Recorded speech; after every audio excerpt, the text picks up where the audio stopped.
Hello మామ, మీరు first time airport కోతుర్రా? అయితే మీకు ఎయిర్పోర్ట్ లో ఏం చేయాలనేది ఏం తెలీదా? తెలీదండి. అయితే ఈ ఒక్క వీడియో చూడరి, మొత్తం ఫుల్లీ క్లారిటీ వచ్చేస్తుంది మీకు.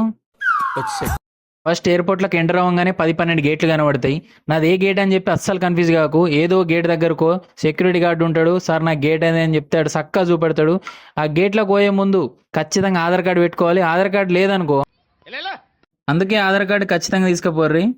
చక్కగా పోతూ ఉంటే దారిపోండా చాలా షాపులు కనబడతాయి. పొర్రపాటున ఆగేర్రు అంటే ఆస్తులన్నీ అన్నే ఇచ్చి రావాలి చెప్తున్నావు. మరి దానికంటే ప్లగ్ లో వేలెట్టం బెటర్. దాన్ని ఇడిచిపెట్టి చక్కమైనాం అనుకో, మనం ఆన్లైన్లో బుక్ చేసుకున్న టికెట్లను వాళ్ళు చూసి ఇట్లాంటి పేపర్ టికెట్లు ఇస్తారు. దీని మీదనే మొత్తం క్లియర్గా రాసి ఉంటుంది. మనం ఏ గేట్లో పోవాలి, ఎక్కడ పోవాలని చెప్పి మొత్తం దాని మీదే ఉంటుంది. దాన్ని చూసి చక్కగా వెళ్ళిపోవాలి. మీ లగేజ్ కూడా అన్నీ తీసుకుంటారు. ఇట్లా చక్కగా పోతూ ఉంటే డిస్ప్లే మీద మీ ఫ్లైట్ నేమ్ అనేది షో అవుతూ ఉంటుంది. ఆ షోగానే చక్కగా ఫ్లైట్ టికెట్లు పట్టుకొని గబగబా ఊరికి ఫ్లైట్లో కూర్చొని హ్యాపీగా